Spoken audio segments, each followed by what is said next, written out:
또 올해는 또 이상한 바이러스 때문에 나라가 혼통이 하다닌 것 같습니다. 여러분 기도 시간마다 그저 빼놓지 않고 꼭 기도해 주시기 바랍니다. 그런 소식이 있으면서 꼭 들리는 소식이 국민 경제가 어렵다는 이야기가 들리고 또 거기서 연이어서 우리 젊은이들이 취업을 하지 못하는, 정말 그래서 온 가족이 함께 우울해지는 그런 소식들이 들리고 있습니다. 또 한편 뉴스를 진행하는 분들은 정부가 정말 하나의 그 사령탑이 되어서 일사불란하게 대응해야 되는데 그걸 잘 못한다고 지난해와 똑같이 그런 자꾸 지적들을 하더라고요. 여러분 기도 많이 해주시고 속히 메르스라 그러죠? 메르스 바이러스가 잡혀서 우리 좋은 소식이 우리에게 들렸으면 좋겠다 그렇게 생각합니다. 그리고 저는 우리 미국에도 중동을 다녀온 여행객들이 있을 터인데 우리는 어떻게 잠잠한가 그런 생각을, 엉뚱한 생각을 하고는 있습니다. 아마 중동 여행객 분명히 있을 텐데 아마 미국 공항에서는 잘 대처하고 있는 것 같습니다.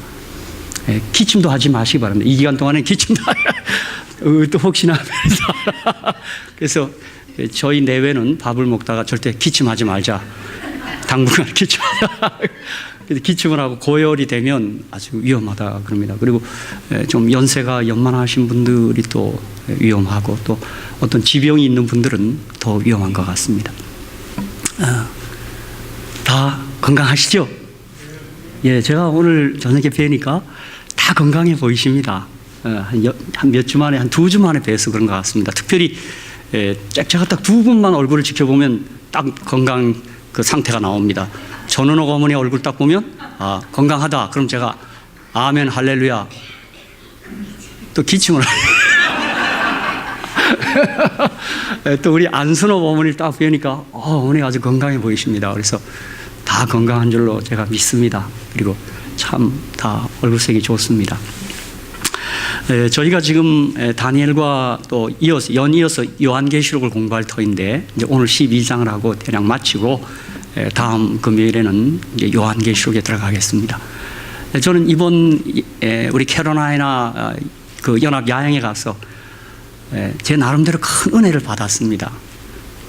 저희가 집회에 거의 참석을 할 수 없는 형편입니다. 왜냐하면 저희 한국 목회자들은 안내입니다. 안내. 그걸 어셔라 그러는데 당신 무슨 일 하냐 그러면 저는 어셔 한다 그럽니다. 어셔는 뭐냐면 그 집회 때마다 출입하는 분들을 인사를 잘하고 뭘 순서지를 나눠주고 무슨 헌금 봉투를 나눠주고 또 그 저녁 집회 때마다 헌금을 이제 수합하는데 거기 제가 헌금을 걷는 것입니다. 그래서 한국 그 연합 야행에는 그저 한 차례 헌금을 하는데 안식일 날 여기는 매일 저녁하고 또 안식일에는 4차례 합니다. 2번의 그 설교 예배 때 2번, 그 다음에 오후 1번, 그리고 저녁 때 또 마지막 1번을 하는데 그래서 이제 집회 같은 건 좀 소홀히 할 수밖에 없습니다. 가서 대기하고 있고. 그래서 이제 그거는 잘 웃고 잘 인사만 하면 됩니다. 그래서 저는 이제 늘 한국식으로 90도로 이렇게 그 롯데백화점에서 배운 대로 이렇게.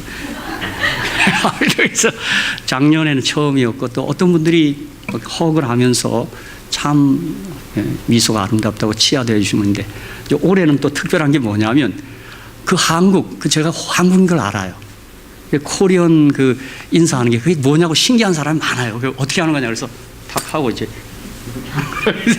따라하는 사람도 있고 그럽니다. 그래서 이제 그런 차에 이제 아침 첫 예배 경건의 시간에는 저희가 안내가 없고 이제 목회자들에게 예배 시간이 있습니다. 근데 그 예배 시간에는 그 우리 캠프 미팅 그 강사님들이 와서 이제 선도 보이고 목회자들에게 그 다음에 1시간 예배를 인도하는 겁니다.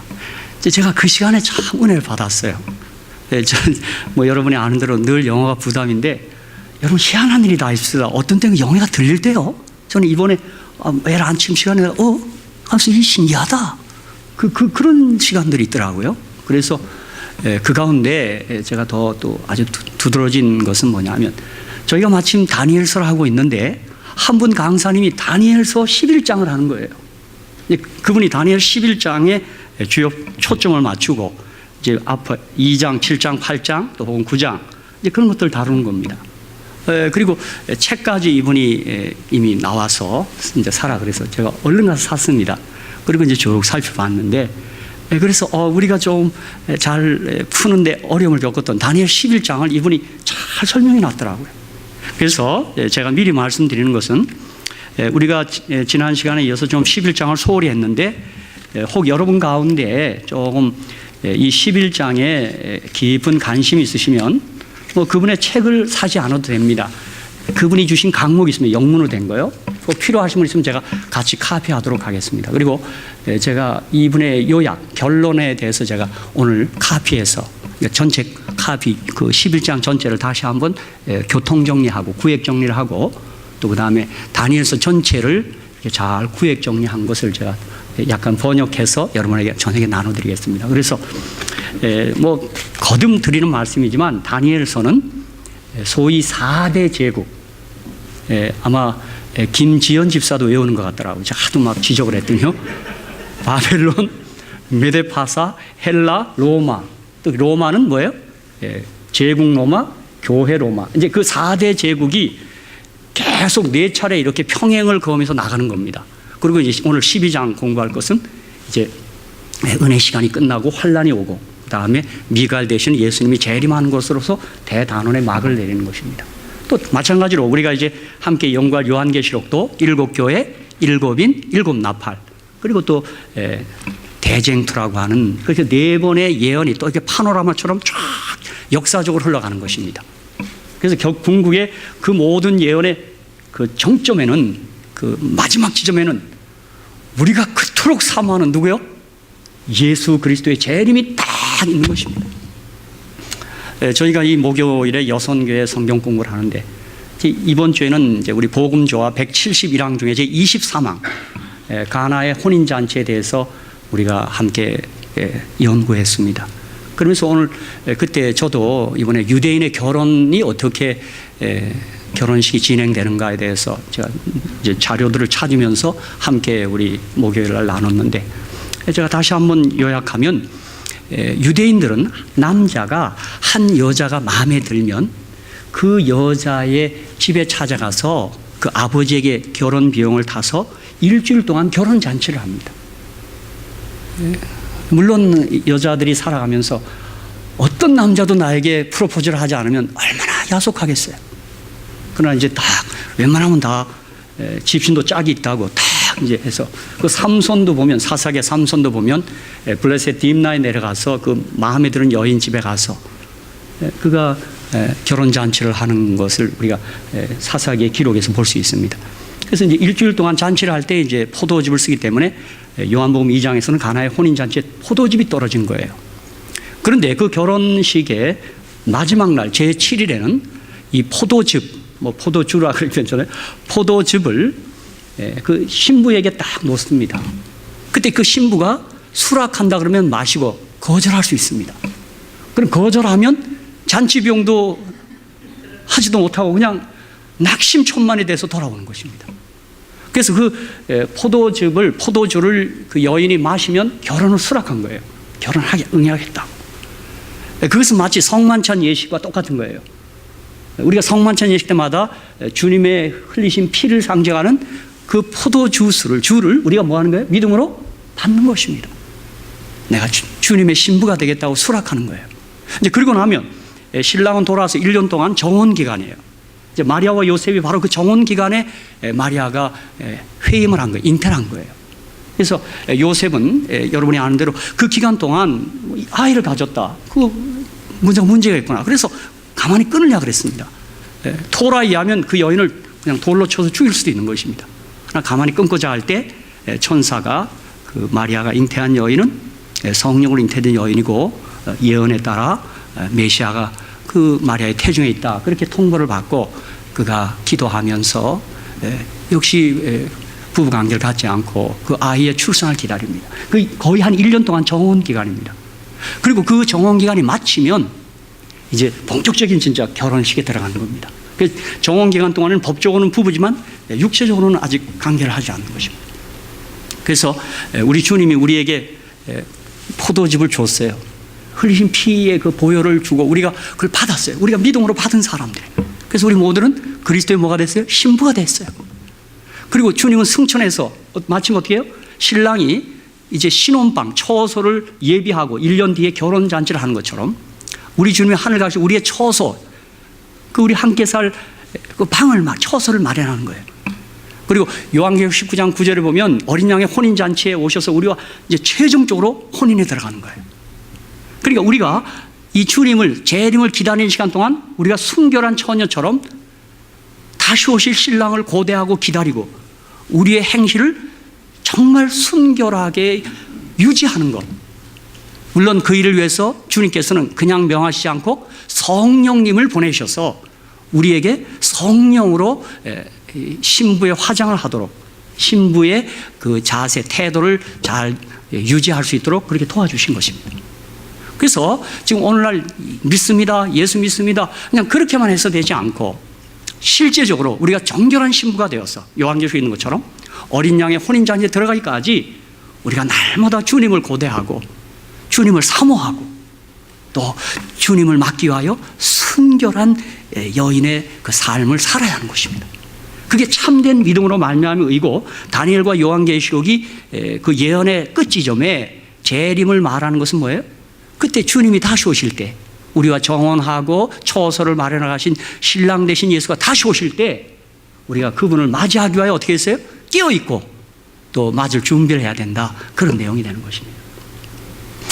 그래서 오늘 이 저녁에 저와 여러분은 주님이 우리에게 건넨, 신랑 되신 예수님께서 우리에게 프로포즈하며 결혼하자고 건넨 포도즙 잔을 다 마신 분인 줄로 제가 믿습니다. 안순호 집사님 마셨어요? 아멘. 예, 그 고백하면 그게 마신 겁니다. 우리 전홍 어머니도 그 포도즙 한 잔 하셨어요? 왜 목소리가 이렇습니까? 신랑이 마음에 안 드세요? 예, 바로 이제 그게 이제 우리 예언 공부의 주요 목적이라 이 말입니다. 그렇죠? 예, 그래서 이 시간에 먼저 다시 한번 우리 아까 예고된 대로 11장, 12장의 내용 개요하고 또 다니엘서 전체의 예언 종합한 것을 한번 먼저 프린트로 집사님 또 한번 다 드리겠습니다. 한 장 주시고요. 여러분, 먼저 우리 12장은 짧은 장입니다. 이제 이것도 곧 나눠드리겠습니다. 12장에 제가 유인물도 곧 드리겠는데, 먼저 잠깐 우리가 좀 어설프게 11장에 넘어갔기 때문에 다시 한 번만 리뷰하겠습니다. 짧게. 11장이 토탈 45장으로 되어 있습니다. 여러분, 다시 한번 다니엘서는 다니엘 2장, 그리고 다니엘 7장, 다니엘 8장, 9장 한 묶음입니다. 그 다음에 다니엘 10, 11, 12 이렇게 네 번의 예언이 있는 것입니다. 그 네 번의 예언이 어떻게 해요? 나란히 이렇게 역사적으로 긴 기간 동안 진행하는 것입니다. 그래서 여러분, 오늘 먼저 나눠드린 유인물 보면 거기 11장 2절부터 12장 13절까지 내용 전에 밑에 한번 잠깐만 좀 나중에 여러분 참고하십시오. 제가 이것을 맥슨 목사님이 쓴 것을 제가 이렇게 요약해 드린 겁니다. 자, 이쪽에 다니엘 2장 밑에 보면 다니엘 2장 금, 은, 동, 철, 그 다음에 다니엘 7장 사자곰, 표범, 뇌머리, 그 다음에 우리 김명호 목사님은 무섭고 놀라운 짐승을 그분은 문홀이라고 그래요. 문홀. 예? 문홀 짐승, 무섭고 놀라운 짐승. 그 다음에 8, 9장은 수양, 수염소. 이미 바벨론 지나갔어요. 그렇죠? 그 다음에 네 뿔, 작은 뿔, 작은 뿔. 그리고 그 작은 뿔이 제국 로마와 교회 로마를 같이 포함하고 있는 거예요. 그러니까 계속 끝에까지, 재림 때까지 진행돼 나가는 거예요. 그 다음에 이제 우리가 연구하는 다니엘 10장에서 12장은 뭐예요? 10장 1절, 그 다음에 13절, 20절, 11장 1절, 2절은 메대 파사에 대한 예언이에요. 거기 메대 파사의 네 왕에 대해서 우리가 살펴봤고요. 메대 파사의 왕들입니다. 그 다음에 10장 20절, 그 다음에 11장 2절, 4절은 메대 파사 다음에 헬라, 그리스에 대한 예언이었습니다. 그래서 네 나라로 분열되는 거, 알렉산더 대왕의 통일, 뭐 이런 등등의 예언들이 11장 2절로 4절에 있습니다. 그래서 그 다니엘이 본 예언대로, 계시대로 세계 역사는 메대 파사 다음에 헬라가 이어갔고, 헬라의 통일한 왕은 알렉산더 왕이고, 알렉산더 사후에 자식이 없으므로 힘센 네 장군, 네 왕이 그 헬라를 차지합니다. 우리 잘 아는 대로 카산더, 리스마쿠스, 셀루커스, 프톨레미 이렇게 네 왕입니다. 근데 우리가 잘 아는 대로 이제 11장 4절로 15절까지는 이 네 나라가 특별히 두 세력으로 이렇게 양분됩니다. 네 세력이 양분이 돼요. 그래서 한 왕을 북방왕, 또 한 왕을 남방왕이라 그래요. 그래서 북방왕은 보통 누구로 알고 있어요? 셀루커스, 시리아라 그래요. 그 다음에 남방왕은 누구예요? 톨레미, 그 다음 애굽이 남쪽이에요. 그렇죠? 이 북방왕, 남방왕, 이 두 양분된 세력에 대해서 다니엘이 예언을 보았고 계시를 보았고 그 예언된 대로 11장 4절부터 15절까지 쭉 진행되는 것입니다.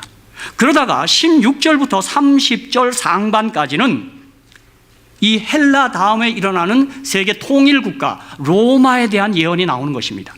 그래서 여러분이 이 부분을 다니엘 11장을 읽어보면 이 부분에 이제 클레오파트라에 대한 이야기도 나오고 또 옥타비아누스 얘기도 나오고 그 다음에 아우구스투스 얘기도 나오고 뭐 토색하는 자가 이제 왕들 황제의 예언이 거기 있는 것입니다.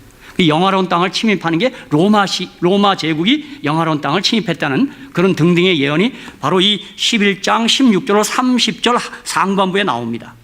이제 그러다가 30절 하반부부터 45절까지는 이제 교황권의 예언입니다. 그래서 지난번 우리 연장로님 갑자기 남방왕 북방왕이 왜 갑자기 교회 얘기로 넘어가도 됩니까? 그거 마땅히 나올 만한 질문입니다. 그런데 우리가 예언에서 아시다시피 예언된 데 보면 이미 남방왕 북방왕은 소위 말해서 헬라의 남방 북방왕은 지나갔고 이 로마 시대가 전개된 거예요. 그리고 로마 시대 이후에 이제 교황 로마, 다니엘 8장이나 다니엘 7장에서 본 것처럼 이제 제국 로마가 지나가고 교회 로마가 들어서면서 그 교회 로마의 남방 세력과 북방 세력의 성격을 드러낼 바로 그것을 예언한 거다 이 말입니다.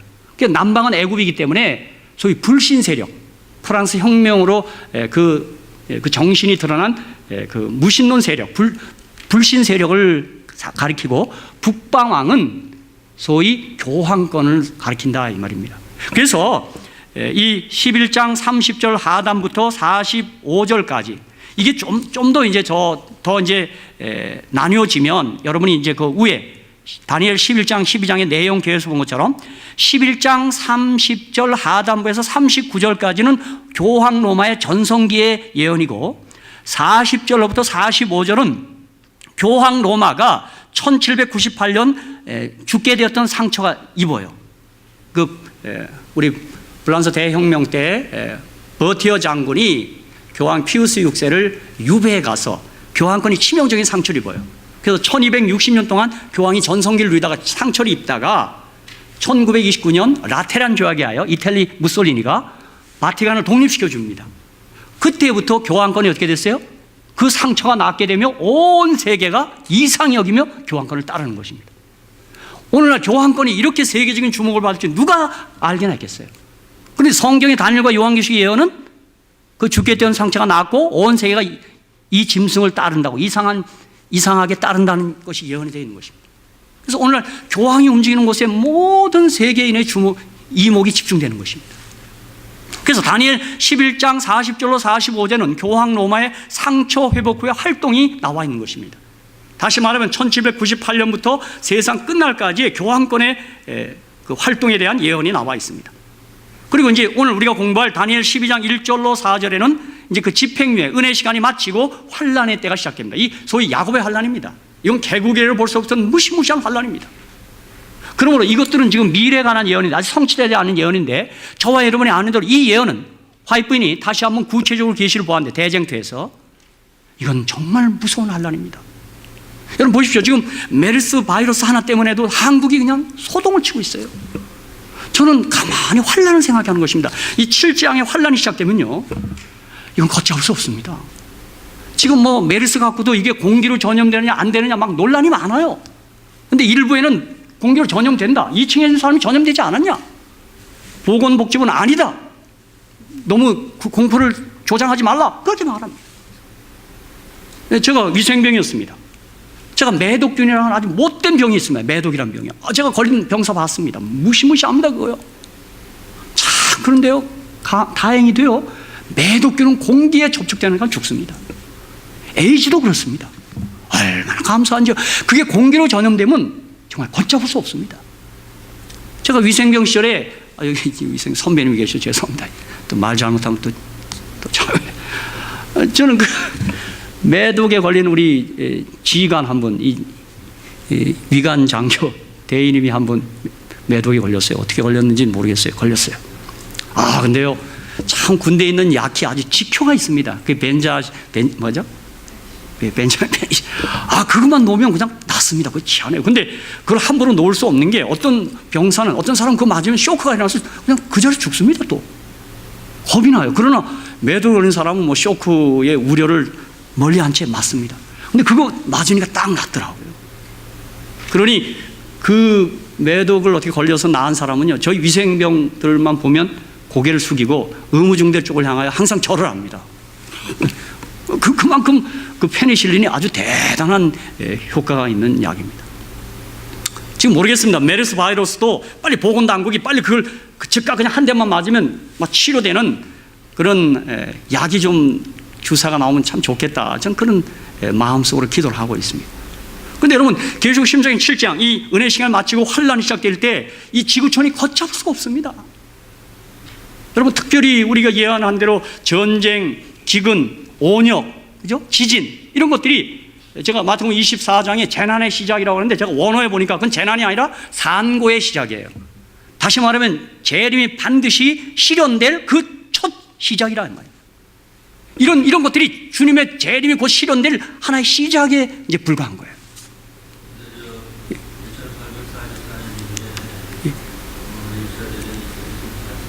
예.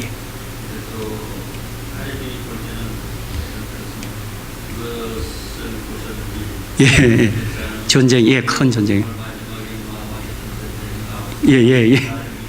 예. 맞습니다. 장로님 말씀, 저도 정말 우리 조국 소식을 들을 때마다, 물론 정말 김정일이가 불장난 안 하겠지만 정말 엉뚱한 맘 먹으면 걷잡을 수 없을 겁니다. 핵무기가 무서울 겁니다. 그렇죠? 이번에 미군도 보니까 탄저군 실험을 했더라고요. 그 화학무기 하면 안 되는데 이거 사고하더라고요. 화학전은 무섭습니다. 그건요. 물론 우리 장로님 말씀은 정말 그 두 차례 전쟁으로, 전쟁의 예언은 그저 이제 여기서 이쯤 끝나야 되지, 또 전쟁이 무슨 세계적인 전쟁이 발발한다 그러면 이건 정말 두렵습니다. 그러나 참 다행인 것은 데살로니가전서 5장에 평안하다, 안전하다, 그때 주님 온다고 그랬거든요. 전 그 말이 뭐 앞으로 전쟁이 없다라는 그런 예언보다는 국제연합이 있어서 과거와 같이 막 전쟁을 막 힘센 나라 들이쳐들어가는 그런 시대는 아닌 것 같아요. 우리 임진왜란, 뭐 병자호란, 뭐 이런 것 때, 그때는 뭐 일본이나 중국이 통보도 안 하고 들어왔어요, 보니까. 예. 지연 집사님 맞죠? 명랑해전, 그렇죠? 절 주더라고요. 뭐 하나 좀 보라고요. 아직 안 봤어요. 예, 그 USB로. 그거는 영하고 진기록이라고. 그러니까 뭐 그거 볼 시간. 그러니까 아니, 저는 그 시절에는 이 전쟁이라는 게 무슨 뭐 신사적으로 들어간다, 방어하라, 이게 아니에요. 보니까 그냥 들어와요, 그냥. 근데 지금은 어때요? 정말 국제 기구가 있어 그런지 지금은 그렇게까지는 안 하는 것 같아요. 뭐 통보라도 하고, 또 주변 나라가 말리고, 미국이 막 공격할 때도 좀 말리고, 정말 그런 때가 지금 그것도 예언인 것 같아요. 어쨌든 그런 이 온역도 진짜 사람들이 기절하여 죽는다 그랬거든요. 그러니까 이게 여러분, 앞으로 우리가 지금 성취될 예언, 이제 그 성취를 앞두는 예언들은 무서운 예언입니다. 두려운 예언이에요. 그러니 바로 이러한 때를 위해서라도 우리가 뭘 강화해야 돼요? 면역을 강화해야 돼요. 그래서 면역을 약화시키는 커피는 좀 지양하셔야 돼요. 아멘? 아멘 안 하시네. 우리 하와이 부인께서 이런 모든 권면을 주신 이유는, 우리가 면역을 약해지면요, 그냥 맥을 못 추는 겁니다. 물론 뭐 여러분이 너무 졸려서 그렇다, 내가 뭐 관장으로 해서 쓴다, 뭐 그렇게까지 하는 걸 제가 뭐 뜯어 말리 그럴 마음은 없어요. 뭐 내가 자주 나는 비위가 약하면 포도즙을 쓰라. 나시린 서원한 디모데에게 사도 바울이, 여러분 그 나시린은 포도에 대면 좀 못 먹는데 바울이 그렇게 권면한 거 보면, 그렇죠? 뭐 예, 그렇습니다. 예. 어쨌든 우리가 남겨두고 있는 예언들이 참 어떻게 보면 무서운 예언입니다. 그래서 대쟁투에는 환난 전에 약한 사람들은 미리 잠재우겠다, 그런 예언도 있는 것입니다. 그렇죠? 자, 그래서 여러분이 그쯤 이제 이 다니엘서를 한번 요 도표를 가지고 한번 고절을 한번 띄워내는 거예요. 자, 예를 들면 내가 로마 제국을 특별히 좀 연구해야 되겠다 하면 다니엘 11장 16절부터 30절 상간부까지 한번 잘라내서 한번 차분히 이렇게 한번 검토해 보는 거예요. 그 예언이 과연 우리 지나간 역사에서 로마 시대에 어떻게 성취되었는가를 여러분 좀 확인해 보십시오. 근데 우리가 지금 느끼는 아쉬움이 뭐냐면 저와 여러분이 헬라나 로마의 역사학자가 아니에요. 잘 몰라요, 진짜. 그때 그 역사 잘 모른다고. 저는 그래서 서점가에 가니까 로마인 이야기라고 일본인 여성이 쓴 그 17권 책을 언제 사서 한번 읽어보고 싶다, 그런 충동을 느껴요. 또 헬라, 플루타크 영웅전을 다시 한번 내가 잘 읽어봐야지, 내가 천천히, 그런 좀 충동을 느낍니다. 우리 모두가 바벨론, 메데파사, 헬라, 로마의 역사를 그렇게 샅샅이 알고 있지 않아요. 근데 학자들이 이건 이렇게 성취되었다 하면 그냥 수긍할 뿐이에요. 전 지난번에도 우리 좀 서장로님 얘기인데, 서장님도 뭐 한 USB를 주세요. 바벨론에 대한 교육 EBS 방송이 만든 거예요. 그 프로그램 잘 만들었습니다. 난 깜짝 놀랐습니다. 바벨론을 새롭게, 그 바벨론 역사를 새롭게 제가 딱 줄거리를 잡았어요. 그런데 그 학자들의 그 영상들이 얼마나 이해력을 도와주는지. 그럼 우리 여기 강장로님 얼마나 성경을 사랑하십니까? 혹시 헬라 그 역사 좀 아십니까? 헬라. 뭐 우리의 지금 역사 실력도 이 정도라 말입니다. 그러니까 한번 여러분이 좀 관심이 있으면 11장 16부터 30절 상분까지 이게 로마 제국 예언이라는데 이것이 로마의 역사에서 어떻게 성취되었는지를 한번 짝을 맞춰보는 거예요. 그러면 기가 막히게 일치되는 것을 여러분이 아실 거예요. 그렇죠? 네, 그래서 오늘은 이제 이쯤 하고 이 11장을 이렇게 넘어가겠습니다. 궁금한 거 있으면 이 영문으로 제가 타입을 해드리고 또 책도 약간 빌려드리거나 하겠습니다. 제가 사왔으니까. 그래서 그렇게 하고 오늘 12장 또 이게 짧은 시간이지만 제가 마치겠습니다, 여러분. 그리고 이제 계시록 넘어가야 되거든요. 집사님 또 속히 나눠주시기 바랍니다. 네. 네. 특히 우리 연재용 장로는 이거 제가 영문 좀 카피해드리겠습니다. 한번 좀 지난번에 질문도 하셨고, 네. 그리고 그분이 지금 저한테 파워포인트를 보내줬어요. 우리가 요청했더니 그것도 제가 전달해드리겠습니다. 한번 그 영문 파워포인트를 다 이렇게 해놓은 게 있습니다. 혹시 여러분 개인적으로 원하시면 제게 이메일을 주시면 제가 그분의 자료를 우리 이학재 장님도 원하시면 서장님들 한번 이메일로 한번 보내드리겠습니다. 영문으로 된 파워포인트를 저한테 보냈더라고요. 그거 전달해드리면 되거든요. 그래서 그렇게 하고 오늘은 이 시간이 좀 많이 됐지만 12장 우리 간단히 좀 하고 마치도록 하겠습니다. 자, 12장은 여러분이 아는 대로 13절로 되어 있습니다. 제가 속히 한번 이 본문을 좀 한번 읽겠습니다. 자, 12장 본문입니다. 그때에 내 민족을 호위하는 대군 미가엘이 일어날 것이요 또 환란이 있으리니 이는 개국 이래로 그때까지 없던 환란일 것이며 그때에 내 백성 중 무릇 책에 기록된 모든 자가 구원을 얻을 것이라. 2절, 12장 2절입니다. 땅의 티끌 가운데서 자는 자 중에, 여러분 보세요.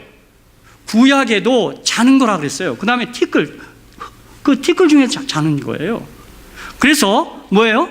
자는 자 중에 많이 깨어. 이게 뭐예요? 깨어가 뭐예요? 부활입니다. 부활. 영혼불멸 아닙니다. 히브리 사상과 구약과 신약의 전체 사상은 영혼불멸은 아닙니다. 영혼불멸은 부활과 함께 갈 수가 없습니다. 부활은 히브리 사상이고 영혼불멸은 애굽 사상이요 헬라 사상입니다. 근데 오늘 기독교계가 영혼불멸을 믿는다는 것은 난 도저히 이해가 되지 않습니다. 이건 성경의 지지를 받을 수가 없습니다. 그리고 이번에 우리 전웅 어머니가 그러셨나요? 성경 읽어보니까 자는 자란 말을 많이 발견하셨다고 그랬죠. 왕들이 자느니라. 맞습니다. 그렇죠? 영생 오는 자도 있겠고 수욕을 받아서 무궁히 부끄러움을 입을 자도 있을 것이며 지혜 있는 자는 궁창의 빛과 같이 빛날 것이요 많은 사람을 옳은 대로 돌아오게 한 자는 별과 같이 영원토록 비치리라. 다니엘아, 마지막 때까지 이 말을 간수하고 이 글을 보응하마라. 많은 사람이 빨리 왕래하며 지식이 더하리라. 나 다니엘이 본즉 다른 두 사람이 있어 하나는 강이편 언덕에 섰고 하나는 강저편 언덕에 섰더니 그 중에 하나가 세마포 옷을 입은 자, 우리 주님이십니다. 곧 강물 위에 있는 자에게 이르되 이 기사의 끝이 어느 때까지냐 하기로, 내가 들은즉 그 세마포 옷을 입고 강물 위에 있는 자가 그 좌우손을 들어 하늘을 향하여 영생하시는 자, 아버지 하나님이죠. 하나님이십니다. 그분을 가리켜 맹세하여 가로되 반드시 한때, 두때, 반때를 지나서 성도의 권세가 다 깨어지기까지니 그렇게 되면 이 모든 일이 다 끝나리라 하더라. 8절, 내가 듣고도 깨닫지 못한지라. 예, 아까 다니엘 8장에서도 그랬고 지금 몇 차례 다니엘이 이 예언을 잘 깨닫지 못해요. 그럴 수밖에 없죠. 이게 수천 년 뒤의 일이거든요. 그렇죠? 내가 가로되 내 주여 이 모든 일의 결국이 어떠하겠삼나이까? 그가 가로되 다니엘아 갈지어다 대저 이 말은 마지막 때까지 간수하고 봉함할 것임이니라. 많은 사람이 연단을 받아 스스로 정결케 하며 시게 할 것이나 악한 사람은 악을 행하리니 악한 자는 아무도 깨닫지 못하되 오직 지혜 있는 자는 깨달으리라. 여러분, 이 깨달음이 어느 때 시작된 거 여러분 아시죠? 이제 우리가 공부하게 될 요한계시록 10장에 그 작은 책 다니엘을 먹어버리면서 깨닫음이 시작되는 것입니다. 그리고 지식이 더한다는 말은 예언적 지식이 점점 증가하는 것을 가리킵니다. 물론 오늘날 우리의 그냥 상상할 수 없는 지식의 그 깨달음도 포함되지만요. 그렇죠? 11절, 매일 드리는 제사를 폐하며 멸망케 할 미운 물건을 세울 때부터 1290일을 지낼 것이요 기다려서 1335일까지 이르는 그 사람은 복이 있으리라. 너는 가서 마지막을 기다리라. 이는 내가 평안히 쉬다가 끝날에는 내 업을 누릴 것임이니라. 이렇게 13절로 되어 있는 게 다니엘 12장입니다. 자, 미리 말씀드리면 그 11절에 매일 드리는 제사를 폐하며 멸망케 할 미운 물건을 세울 때부터 그랬어요. 바로 그 말은 지금 같은 다니엘 10장, 11장, 12장에서 11장 31절에 나옵니다. 11장 31절에 매일 드리는 제사를 폐하며 멸망케 할 미운 물건을 세울 때부터가 같은 그 문장이 나옵니다.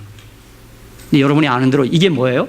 자, 이미 다니엘 11장에서 이 부분 11장 31절은 교황 로마의 예언 부분입니다. 그래서 이때가 AD 508년을 가리키는 겁니다. 교황권의 그 세력이 형성된 초기의 때를 가리키는 겁니다. 그때로부터 1290을 더하니까 1798이 나오고 1335를 더하니까 뭐예요? 1844년이 나오는 겁니다. 그래서 이 예언적 시간은 1844년 이후에는 요한계시록 10장에 보는 것처럼 다시 남은 때가 없는 것입니다. 더 이상 시간적 예언은 이후에는 없는 것입니다. 그런데 제가 왜 오늘 이 말씀을 먼저 드리냐면 지금 우리 교회 내에도 이 1290일과 1335일을 1일은 1년이라는 역사적인 해석을 하지 않고 실제의 예언으로 봐서 이걸 마지막 때 일요일 법령이 내리고 나서 1290은 뭐 3년 얼마 지나서 재림의 때를 가리키는 예언이다 이렇게 주장하는 사람이 지금 생겼어요. 그분이 대표적으로 우리 홍인숙 집사님과 친척이 되는지 모르겠는데 홍영선이라는 사람이 한국에서 2011년부터 그분이 책을 쓴 때가 2011년이에요. 그러면서 가시의 대전교 1장에 예루살렘에서 7년 동안 예루살렘 멸망한다고 다니던 약간 정신이 온전치 않은 사람이 있었어요. 그게 7년 동안 그렇게 했어요. 그래서 그때로부터 7년이 되면 주님이 재림한다는 거예요.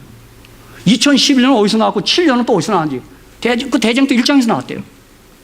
그래서 그때로부터 1290, 1335일을 역산해갖고 2015년에 일요일 법령이 내린다. 그렇게 예언을 책을 썼어요. 그 시기를 정한 거예요. 여러분 좀 믿음이 가십니까?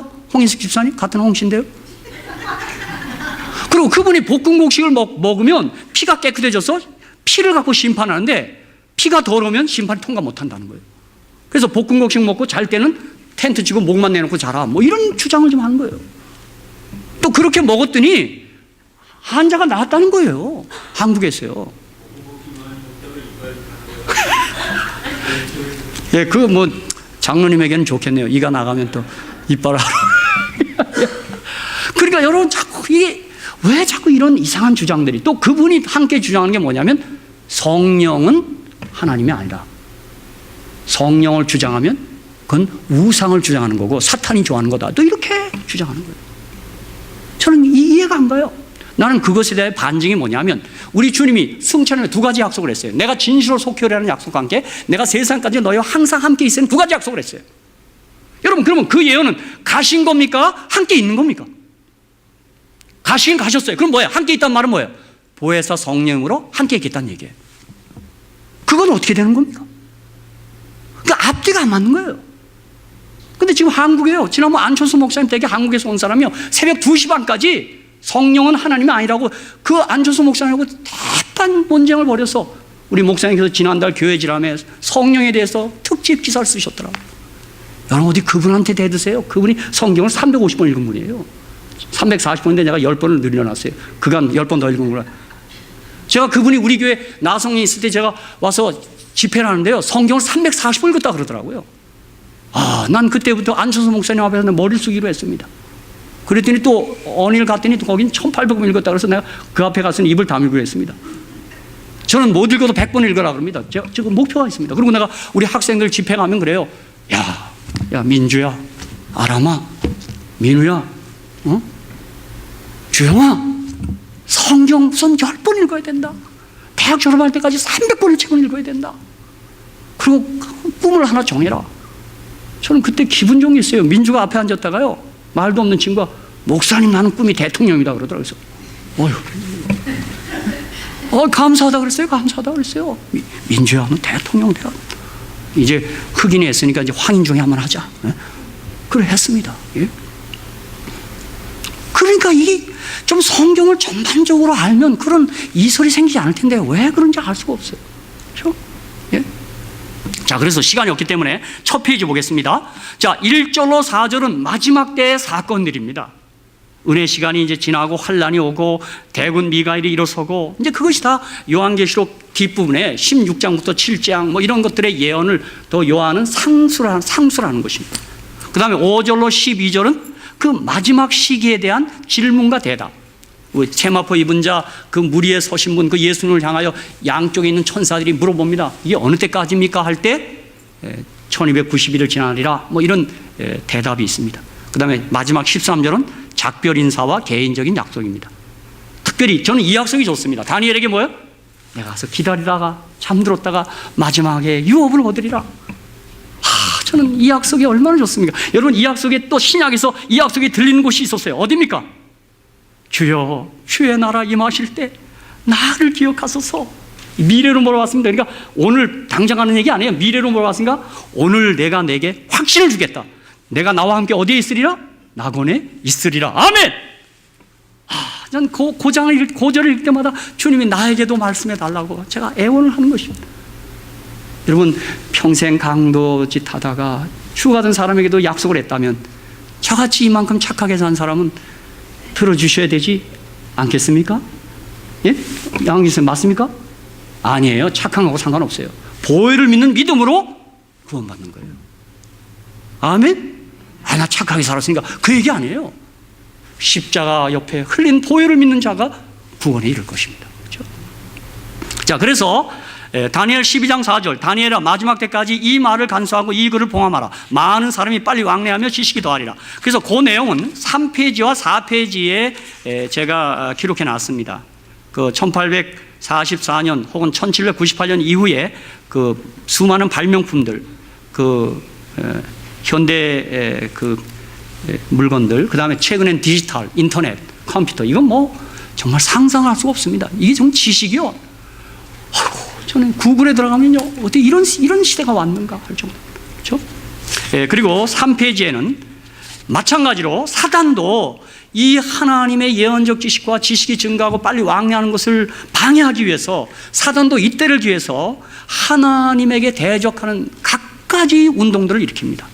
그 3페이지에 보면 18세기 말 19세기 초에 시도된 창조주 하나님의 발자취를 지워버리는 시도들이 있습니다.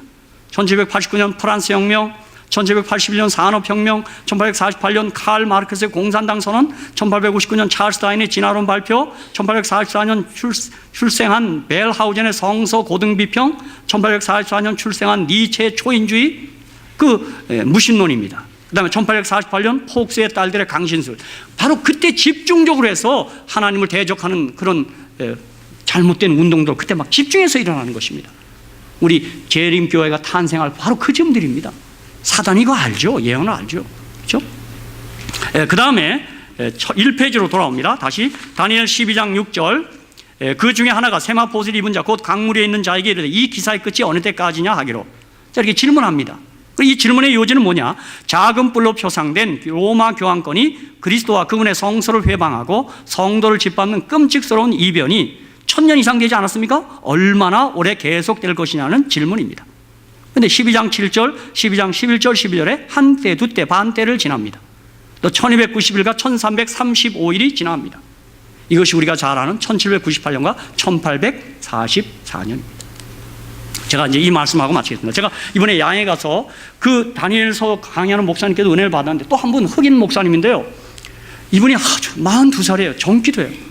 근데 이분이 회심한 게 아주 극적이에요. 드라마틱해요. 집시 같기도 하고 그 좌서절에 보니까 뭐 번거지를 쓰고 막 길거리에서 노숙자 같기도 하고. 근데 주님을 영접했어요. 이분이 아침에 우리 목회자 예배를 인도하는데요. 구약 신약을 가지고 전부 구속사로 예수 중심으로 성경을 풀어요. 전 너무 은혜를 받아갖고요. 그냥 몇 차례 제가 젊은 사람이 가서 Thank you, thank you so much. 그 인사이트를 나누면서 내가 너무 고맙다. 우리도 그런 거 모르는 거 아니지만 어떻게 이런 생각을 하게 됐냐. 뭐 창세기, 아담, 노아, 아브라함, 이삭, 야곱, 요셉 이걸 전부 6000년 구속사로 다 엮어요. 다.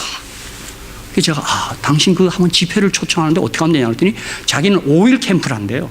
성경 공부를 한대요. 막 샅샅이 성경을 다 예수 중심으로 크라이스트 센터로 하고 찾는데요. 그래서 제가 우리 한국 사람은 5일 동안 너무 길어서 우리는 못 찾는다. 3일 목, 금, 토, 일을 해야 되냐. 오케이. 우리가 좀 협의해서 뭐 작년이 어려우면 우리 영어부에 뭐 제인 선생님 뭐 또 우리 있지 않습니까? 김기영 집사님, 영장님 뭐 이 팀들하고 상의해서 우리 한 주말 한 3일 동안 캠프 미팅 강사로 게스트로 오겠냐고 했더니 오겠대요. 자료 다 갖고 오겠대요. 저도 한번 연장을 한번 좀 기도해 주시기 바랍니다. 그 오면 우리 닥터가 이렇게 좀 뭐 우리 장로님들도 영어 좀 하시면 좀 참가해 갖고요. 한번 어느 주말에 그분이 갖고 있는 머릿속에 있는 걸 좀 빼왔으면 좋겠어요. 아주 재밌어요. 성경을 푸는 게 전부요. 제가 그 중에 하나 인상적인 게요. 헤롯 성전이 몇 년 동안 지었죠? 46년. 그 다음에 사흘만에 둘이 부활해서 성전을 내가 다시 짓는다고 그들이 46년의 생을 어떻게 막 그런 말 있지 않습니까?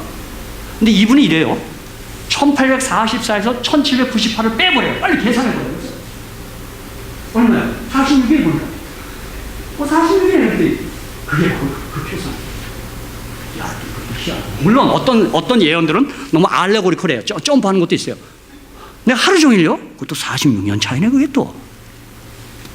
그런 식으로 다 성소가 정결해지는 게 바로 그런 의미다. 뭐 이래가면서 성경을 아주 재밌게 풀어요. 그러면서 결론은 뭐냐면 우리 예수 사랑하고 예수 바라보고 예수와 동행하고 예수 자랑하고 예수 찬양하고 예수 하면서 끝내더라고요. 그 아침에 예수 얘기를 들으니까요. 가슴이 따스해져요. 야, 역시 예수다. 오로지 예수. 제가 이번에 우리 NC 한국인 뉴스에 그 안식일 전도지 이제 6월 달부터 안 나옵니다. 우리가 항의했어요. 이런 게 어디냐 그랬더니 그걸 광고하던 분이 리턴 투 더 바이블이에요. 이 사장님이 하도 개신교 공격을 너무 많이 받아갖고요. 리턴 투 더 바이블에 전화해서 싹싹 빌었대요.